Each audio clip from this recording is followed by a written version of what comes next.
Boa noite a todos.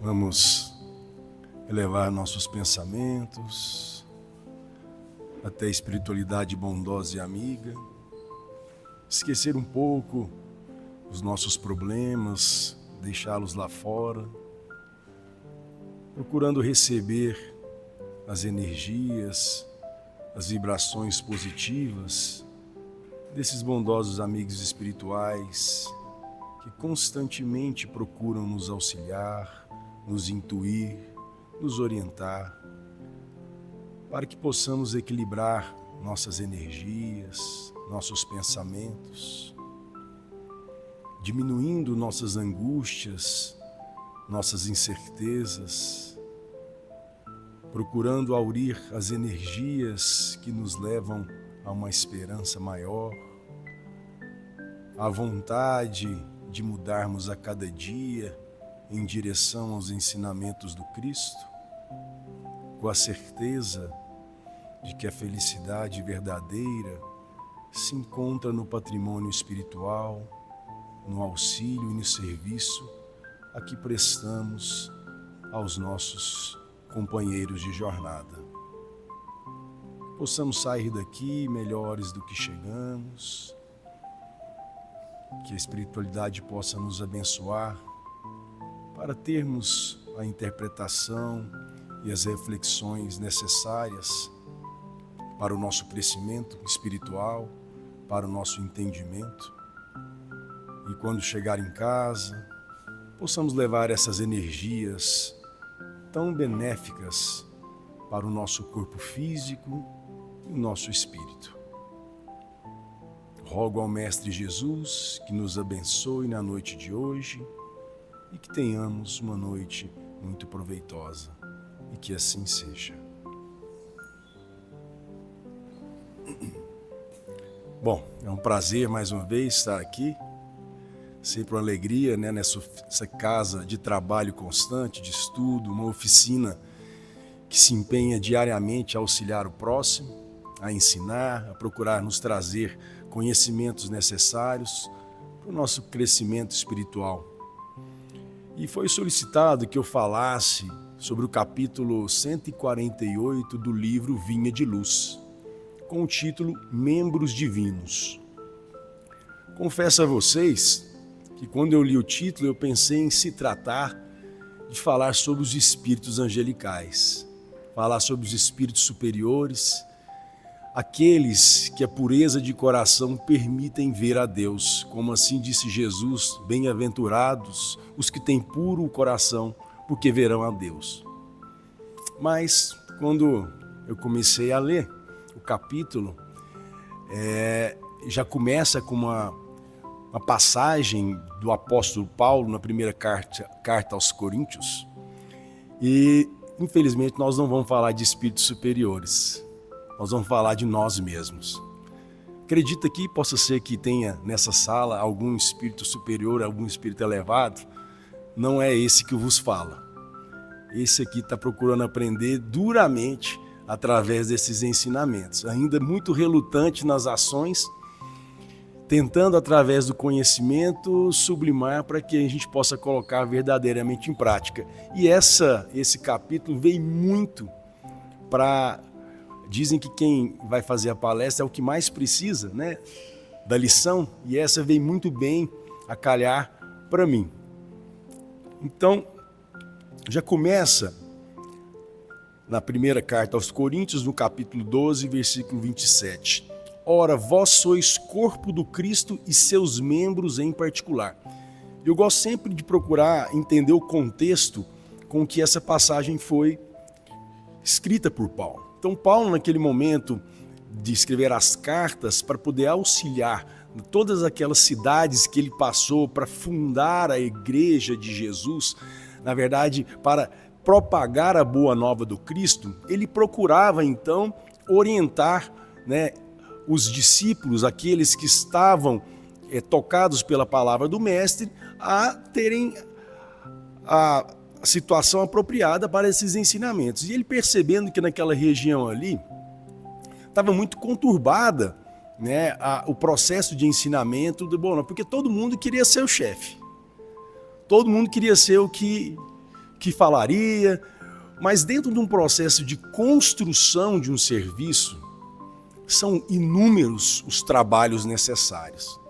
Quando a gente olha para essa casa espírita aqui, igual agora nesse momento vocês estão vendo o palestrante, mas vocês já imaginaram quantas pessoas trabalharam para que pudesse estar esse ambiente limpo, essa sala iluminada, esse slide funcionando, esse computador, aqueles irmãos que estão ali no processo de ensinamento, aqueles médios que estão trabalhando em prol daqueles irmãos que estão mais desesperados.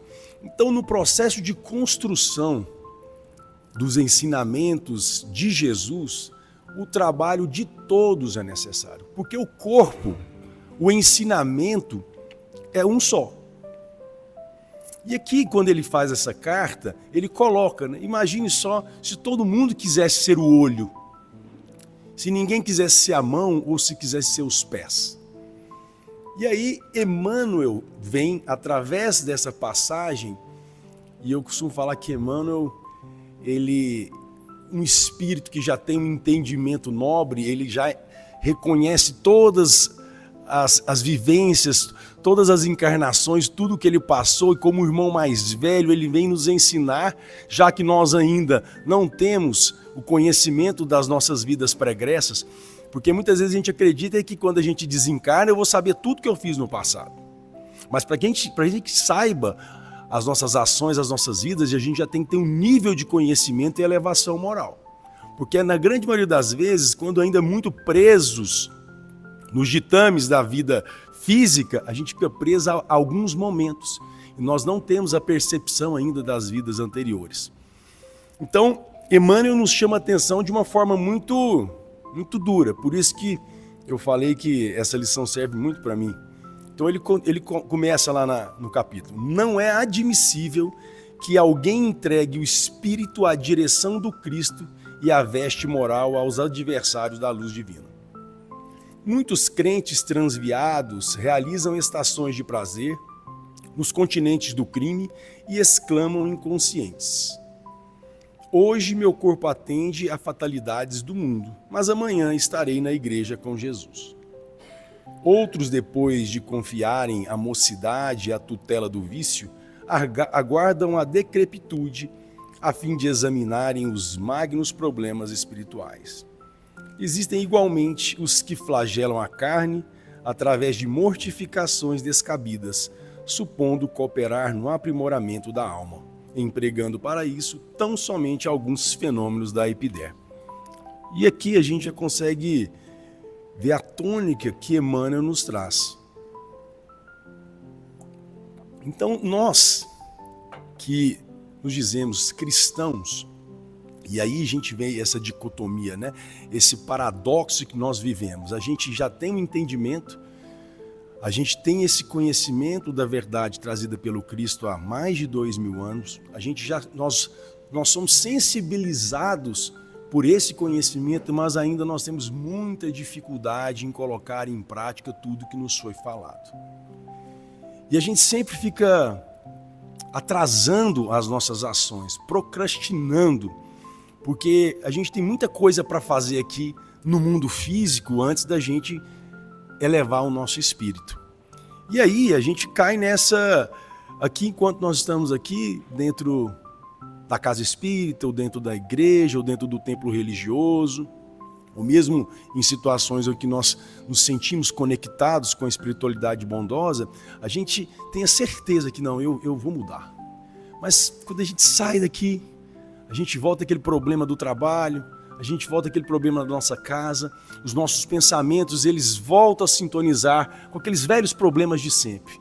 Aqueles problemas que nós estamos vivendo e vivenciando das encarnações anteriores e continuamos agindo da mesma forma. Isso mostra o quão é difícil nós mudarmos, o quão difícil é nós transformarmos os nossos vícios, nós mudarmos aquelas falhas de caráter que nós temos em total sintonia com os ensinamentos de Jesus. E aí eu fiz uma correlação aqui de outra passagem descrita no Evangelho de Lucas, no capítulo 16, versículo 13, que ninguém pode servir a dois senhores, porque ou odiará um e amará o outro, ou se prenderá a um e desprezará o outro. Não podeis servir simultaneamente a Deus e a Mamon. Quando Jesus nos falou essa frase, ele vivia, né? Ele veio numa época que a sociedade ela era completamente voltada para a matéria. E ainda vivia numa situação, num ambiente extremamente conturbado. Ele veio ali como um judeu, que os judeus eram dominados pelos romanos, os judeus que era o único povo que acreditava num Deus único, mas ao mesmo tempo existiam várias rivalidades das tribos que viviam ali, né, os samaritanos, né, tinha uma rixa aí entre os fariseus, os saduceus e tantos outros. E aí, quando a gente começa a pensar na vinda do Cristo, existe o que eu chamo, por que verdadeiramente Jesus veio até nós? Por que ele encarnou aqui na Terra? Porque como nos disse Emmanuel no livro A Caminho da Luz, Jesus, um espírito crístico que já passou por todas as vicissitudes possíveis e hoje está em completa sintonia com Deus, ele é o nosso governador do orbe, né? Assim que está descrito no livro A Caminho da Luz. Então por que Jesus encarnou até nós? Foi para fundar uma igreja? Foi para fundar algum templo que pudesse louvar Jesus? Vamos ficar aqui louvando Jesus. Jesus veio até nós para mudar o padrão moral da terra. Ele veio trazer um ensinamento completamente diferente de até então, baseado no amor, baseado no servir, baseado na fraternidade, baseado na compaixão, baseado na caridade, o que era completamente diferente do que se fazia até então. Amai os vossos inimigos. Imagina o tanto que é difícil. Naquela época, hoje a gente já não entende isso. Amai os vossos inimigos. Imagina aquela época. Ele vindo falar para as pessoas, olha, você não pode odiar aquele irmão, porque você está atrasando o seu processo de felicidade plena.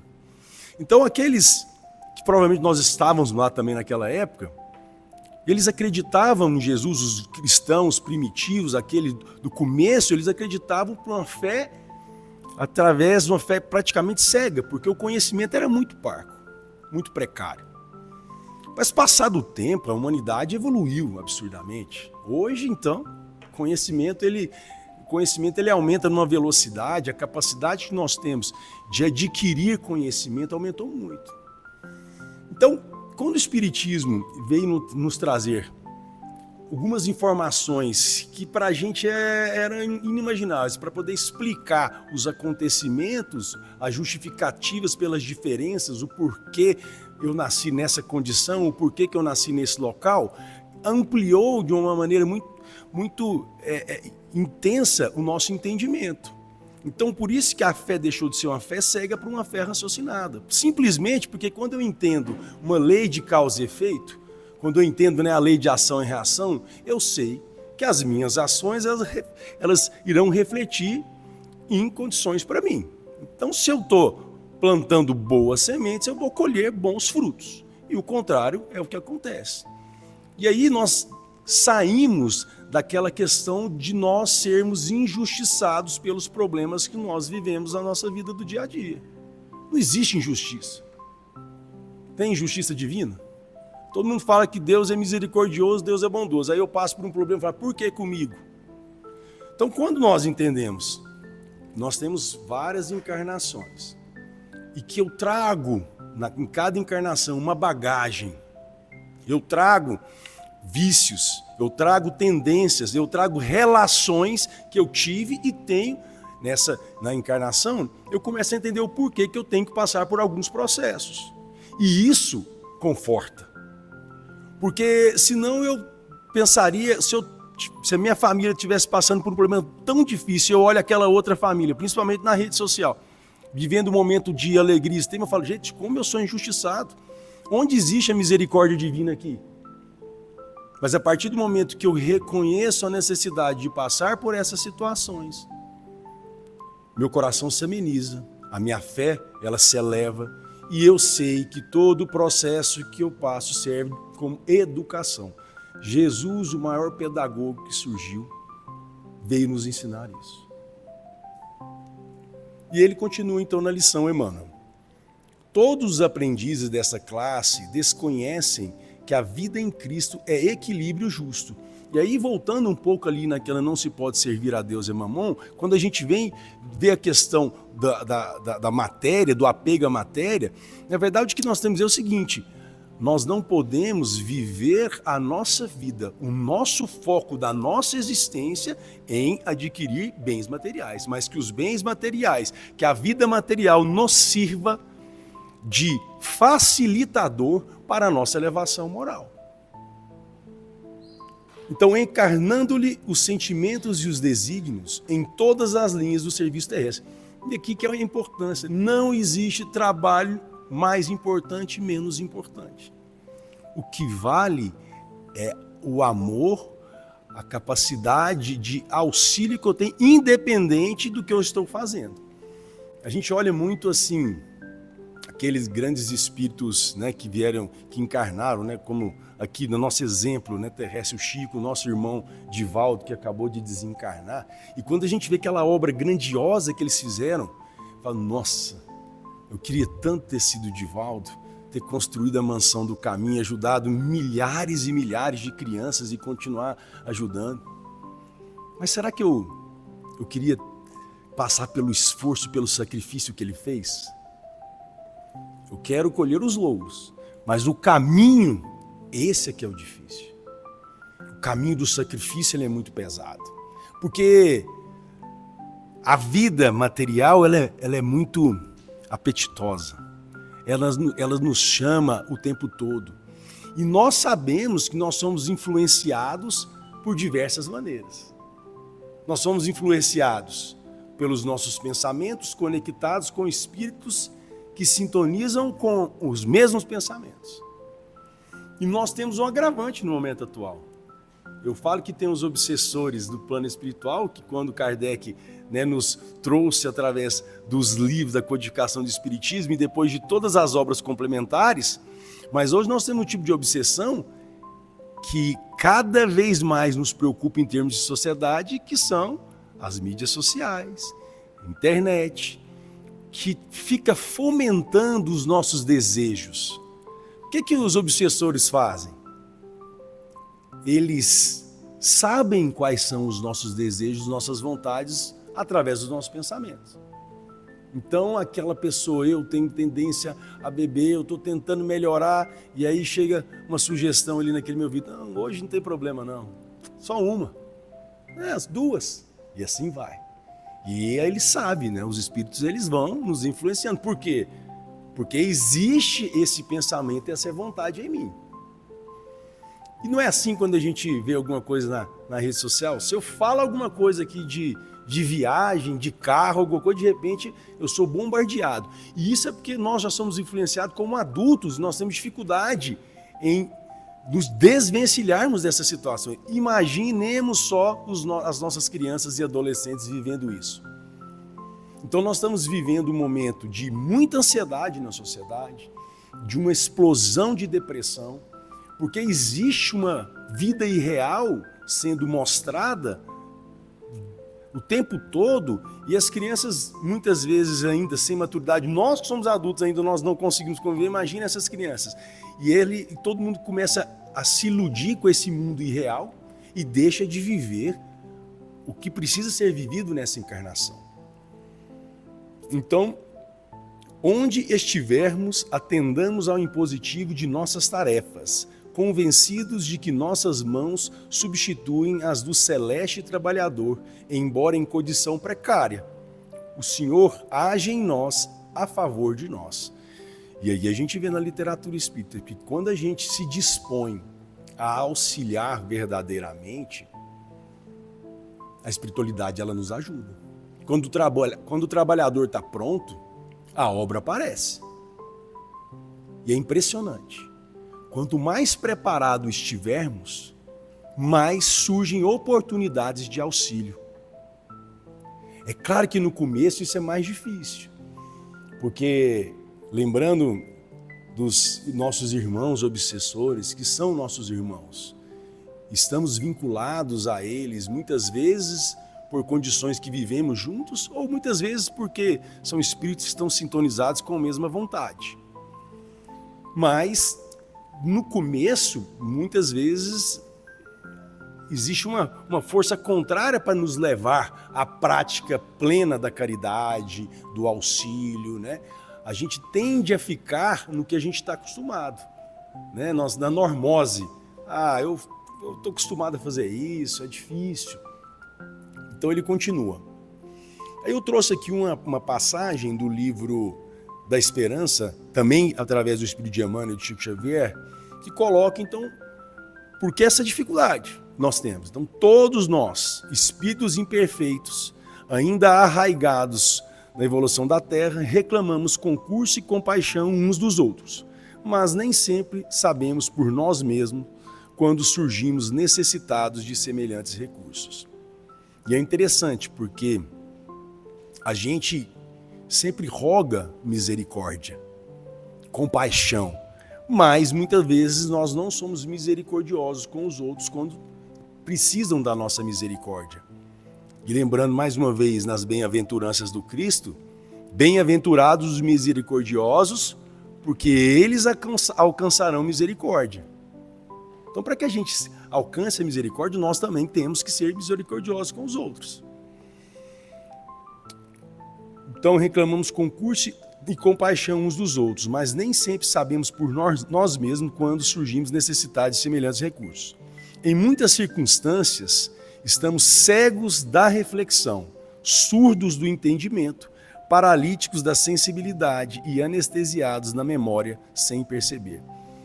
Então, por isso que quando a gente o pessoal fala, por cima da carne seca, né? A gente começa, nós não estamos vivendo nenhum problema, a gente começa a menosprezar ou nós nos tornamos indiferentes ao problema que está à nossa volta. Então, por que muitas vezes, naquele momento de sofrimento, a hora que vem aquela situação difícil da nossa vida, aquela dor, aquele sofrimento, ele nos leva a uma reflexão. Ele nos traz um pouquinho para a humildade. E é aí que nós procuramos o auxílio das pessoas. Então, as situações dolorosas que nós passamos em nossas vidas nos servem de alerta.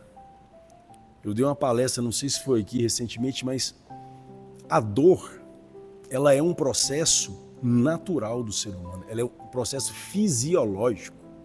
Porque a dor é um sinal de alerta de que alguma coisa está errada. Alguma coisa está errada na nossa vida. E aí, quando a gente tem esse alerta, a gente acorda para algumas realidades que a gente não estava vendo até então. A gente sai muitas vezes dessa cegueira.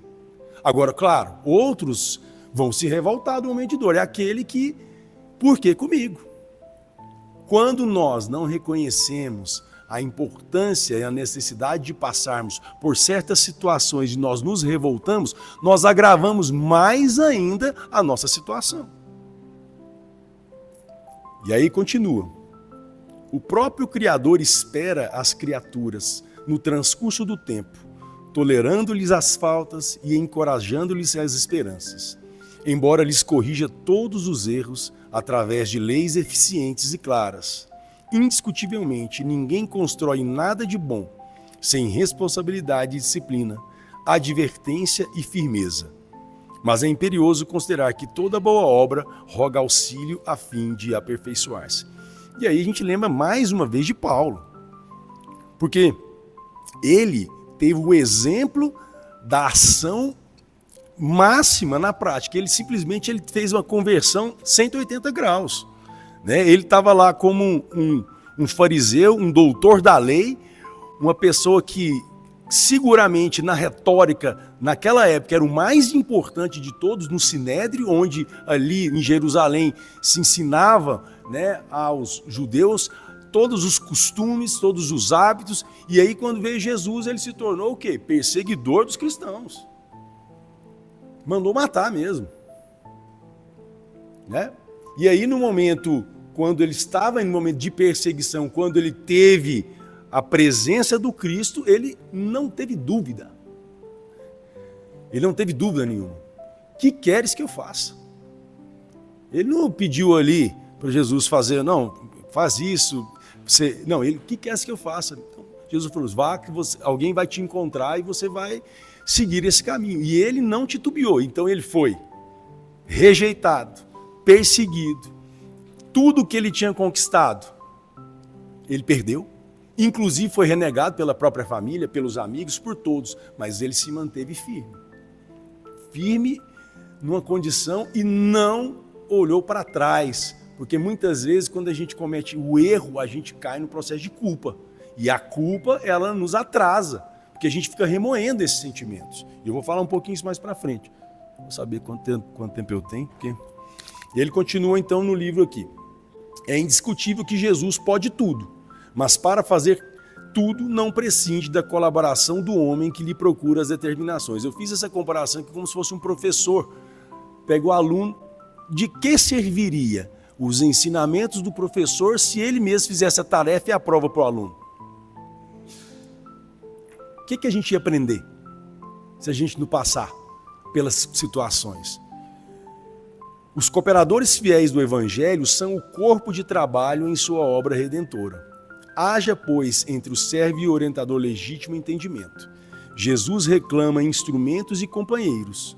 Quem puder satisfazer ao imperativo sublime, recorde dele que deve comparecer diante dele, demonstrando a harmonia de vistas e objetivos em primeiro lugar.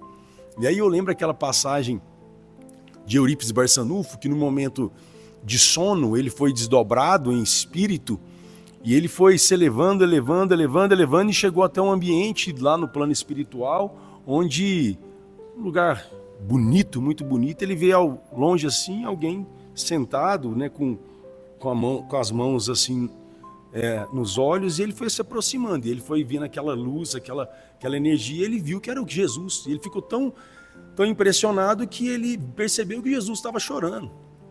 E aí ele, mestre, por que choras? E aí Jesus não falou nada. E ele, de novo, mestre, por que choras? Jesus não falou nada. E ele chegou próximo e falou assim, choras por aqueles que não conhecem o seu evangelho?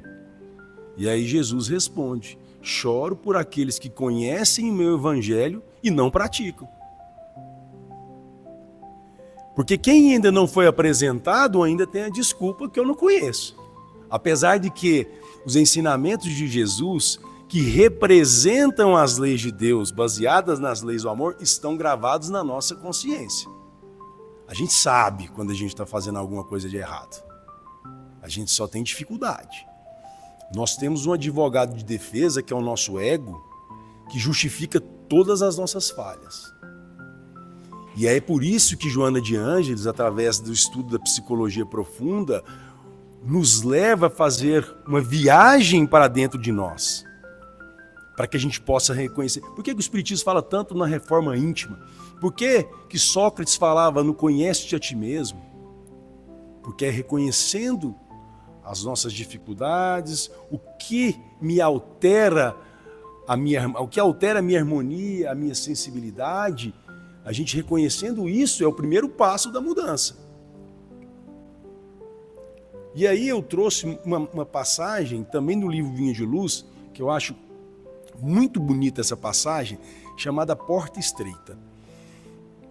Então, antes da reencarnação necessária ao progresso, a alma estima na porta estreita a sua oportunidade gloriosa nos círculos carnais.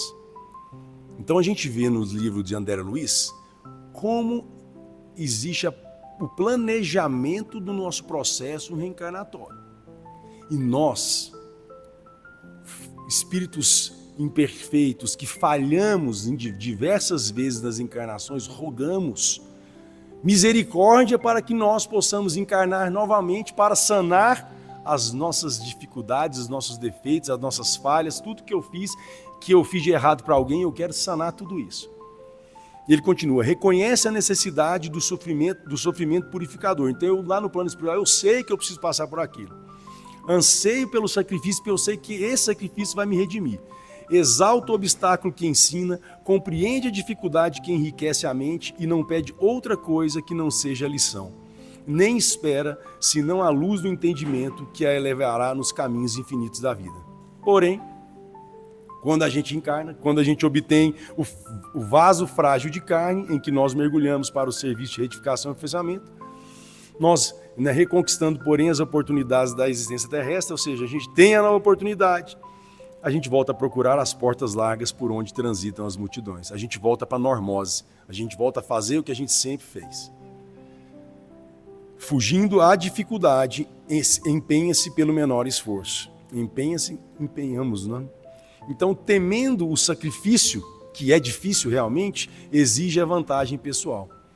E no plano espiritual não tem carteirada, não tem um crachá lá que me dá direito a uma passagem privilegiada. Longe de servir aos semelhantes, reclama os serviços dos outros para si. E no sono doentio do passado, atravessa os campos de evolução sem algo realizar de útil, menosprezando os compromissos assumidos. Em geral, quase todos os homens somente acordam quando a enfermidade lhes requisita o corpo às transformações da morte. Ah, se fosse possível voltar, pensa todos. Com que aflição acariciam o desejo de tornar a viver o mundo a fim de aprenderem a humildade, a paciência e a fé. Com que transporte de júbilo se devotariam então à felicidade dos outros. E aí quando a gente se vê, igual no livro dos Mensageiros, tantos espíritos que tinham toda uma programação maravilhosa, espíritos já com entendimento elevado, se perdem quando encarnam, por conta dos desejos da matéria e realmente servir muito mais a Mamon do que a Deus. Mas é tarde. Rogaram a porta estreita e receberam-na, entretanto recuaram no instante do serviço justo. E porque se acomodaram muito bem nas portas largas, volvem a entregar as fileiras ansiosas daqueles que procuram entrar de novo e não conseguem. O quão difícil é quando a gente vê nos livros espíritas, quando a gente chega no plano espiritual e nós falhamos. Porque lá não existe julgamento. Quem nos julga é a nossa consciência. É o com que nós estaremos sintonizados. E sabe o que acontece muitas vezes? A vida, ela é um filme enorme. E quando a gente cai num processo delituoso, numa dificuldade, a gente fica preso numa fotografia, apesar de ter um filme imenso. A gente fica preso naquele sentimento, principalmente de culpa, e fica remoendo aquilo. Por isso que tantas vezes, quando a gente vê o espírito desencarnado, e o André Luiz mostra muito bem em todas as suas obras, quanto os espíritos nós ficamos vinculados àquilo que nós pensamos e nós fazemos. Então, alguém me fez mal a mim, eu fico lá querendo vingança, eu sou muito apegado a um bem material, eu fico preso àquela casa, e é assim que nos mostra toda a literatura espírita. Vou ter que acelerar aqui que não vai dar tempo. Então, eu adoro esse slide. A porta ainda não passou por reforma, ela continua estreita. A dificuldade, ela continua de todos os tempos. Só que hoje, nós temos um entendimento maior. Nós temos um entendimento maior. O que requer de nós um esforço. E esse esforço é muito, muito, muito difícil. E eu coloquei aqui uma passagem do livro Pensamento e Vida da Culpa. Quando fugimos ao dever, precipitamos-nos no sentimento de culpa, do qual se origina o remorso com múltiplas manifestações, impondo-nos brechas de sombras aos tecidos sutis da alma. E o arrependimento, incessantemente fortalecido pelos reflexos de nossa lembrança amarga, transforma-se num abscesso mental, envenenando-nos pouco a pouco e expelindo em torno a corrente miasmática de nossa vida íntima, intoxicando o hausto espiritual de quem nos desfruta o convívio. E aí, voltando a Paulo, imagine se Paulo ficasse remoendo ali o que ele fez, que ele mandou matar o cristão. Imagine se ele ficasse remoendo tudo. Pedro, quando renegou Jesus, por 3 vezes durante a crucificação, ficasse remoendo. O que eles fizeram? Olhar para frente. O que está para trás eu não vou conseguir mudar, já fiz. A besteira já foi feita. Agora eu posso mudar, né? Chico falava, eu não posso mudar o passado, mas eu posso mudar, fazer diferente agora para mudar o meu futuro. E aí, eu vou acelerar aqui porque não vai dar tempo. Então, uma passagem no capítulo dizendo, renasce agora. A oportunidade nos aparece todos os dias, todos os instantes. Não é porque eu fiz alguma coisa errada ontem que amanhã não tem uma oportunidade de fazer uma coisa boa, né? E aí no somatório de coisas boas que eu fizer, que eu acrescentar, que eu agregar na minha vida, isso é patrimônio que eu estou conseguindo. Isso é luz que eu estou trazendo para dentro de mim. Então, não esqueça, não ouvides a assertivo do mestre. Aquele que não nascer de novo não pode ver o reino de Deus. Então, renasce agora em teus propósitos, deliberações e atitudes, trabalhando para superar os obstáculos que te acercam e alcançando a antecipação da vitória sobre ti mesmo. A nossa vitória não é ganhar dos outros. Nós temos que ganhar de nós mesmos. Nós temos que nos tornar pessoas melhores a cada dia. Então, mais vale auxiliar ainda hoje que ser auxiliado amanhã. E para finalizar, eu trouxe aqui então um auxílio do Chico, né, 20 exercícios para a reforma íntima. Então, executar alegremente as próprias obrigações, mesmo aquela tarefa que eu não gosto de fazer isso, mas eu fui incumbido de fazer aquilo. Que eu possa fazer com um sorriso no rosto, que eu possa fazer da melhor forma possível. Silenciar diante da ofensa. É natural, é instintivo da nossa parte, nós ainda como muito instintivo, querer revidar. Eu falo, não leve desaforo para casa. Olha que besteira. Se Jesus mandou a gente dar outra face, quando ele fala para dar outra face, ele não fala para a gente ser bobinho, aceitar tudo que os outros fazem para a gente, não. É para não aumentar a animosidade de um para com o outro. Porque a partir do momento que eu recebo uma ofensa e eu ofendo novamente, eu estou o quê? Criando animosidade. A partir do momento que eu silencio, ninguém está falando que você é um anjo de candura e vai falar assim, ô meu irmãozinho, eu te amo, eu te perdoo. Não, mas se você não fomenta, não alimenta esse sentimento, você já está saindo do processo de conexão com essa pessoa. Esquecer o favor prestado, isso é uma coisa importante. A gente ajuda sempre esperando gratidão dos outros. A ajuda ela tem que ser despretensiosa, ela tem que ser de nossa vontade, sem esperar nenhum reconhecimento. Exonerar os amigos de qualquer gentileza para conosco. Parece que a gente fala assim, ele é meu amigo, ele tem a obrigação de me ajudar. Não. O auxílio tem que ser natural. Emudecer a nossa agressividade. Isso é difícil, hein? No trânsito, então, quase impossível, né? Mas a gente tem que exercitar isso todos os dias. Se eu fiz uma besteira hoje no trânsito, eu xinguei a pessoa que me fechou, eu falo assim, eu não vou fazer mais isso, eu vou fechar o ouvido, vou fechar o olho, fazer uma oração. Não condenar as opiniões que divergem da nossa. E isso hoje está muito comum, amplificou mais ainda nas redes. Abolir qualquer pergunta maliciosa ou desnecessária. Já viu quando a gente recebe um monte de mensagem no nosso WhatsApp e a gente fica repassando? Eu já passei por isso demais. Hoje eu chego assim, quando eu vou repassar... Não, peraí. Eu vou repassar isso para quê? Eu vou ajudar alguém? Vai ser alguma coisa boa? Eu estou beneficiando alguém? Ou eu estou fomentando alguma coisa desnecessária? Não mando mais. Se eu vejo que não é necessário, que é para auxiliar alguém, não vou mandar mais. Repetir informações e ensinamentos sem qualquer azedume. Né? A gente tem que exercitar muito, e ele fala aqui, treinar a paciência constantemente. Nós somos muito impacientes, principalmente aquelas pessoas que precisam mais ainda do nosso auxílio. Quando a gente se sente superior, principalmente intelectualmente, a gente começa a menosprezar, a gente começa a ficar impaciente, nossa, não aguenta, essa pessoa não tem condição de aprender. Ouvir fraternalmente as mágoas dos companheiros sem biografar nossas dores. Escutar. Né? Escutar e não querer comparar com os nossos problemas. Primeiro que a gente não tem capacidade de julgar ninguém. Cada um sabe o problema que vive. Cada um sabe onde o calo aperta. Então, se a pessoa está vindo até nós para procurar assim, que nós temos ouvido para escutar. Buscar sem afetação o meio de ser mais útil, sempre. Né? Aqui eu tenho certeza dessa casa espírita, tem muitas oportunidades de ajudar, processo de caridade, todo dia aí tem uma nova oportunidade. Estou vendo ali cesta básica, tem várias situações que a gente pode ajudar. Alegrar-se com a alegria dos outros, isso é difícil, né? A inveja ainda pesa. Não aborrecer quem trabalha, ajudar espontaneamente, esse aborrecer quem trabalha é de aquele amigo que está lá trabalhando, procurando, já, vamos fazer um churrasco, ele está lá fazendo a obra de caridade, não, hoje eu não posso, não, larga de ser bobo, hoje é sábado, está na hora de se aproveitar, que a gente, pelo menos se a gente não quer fazer, para a gente não atrapalhar o outro. Ajudar espontaneamente, respeitar o serviço alheio, reduzir os problemas particulares e servir de boa mente até quando a gente está doente. Então, meus caros, a reflexão de hoje é o seguinte, é a reflexão de sempre, é a reflexão de todo dia, é a nossa reforma íntima. É nos conhecermos, entendermos, reconhecermos com humildade as dificuldades que nós temos, tentar não viver nas situações que nós sabemos que nos desequilibram, até o ponto de eu chegar um dia nada mais me desequilibrar, aí você pode ir para qualquer lugar que nada vai te alterar, né? Igual o Chico andava em qualquer ambiente e nada alterava a sua capacidade de equilíbrio, de harmonia, de paz interior.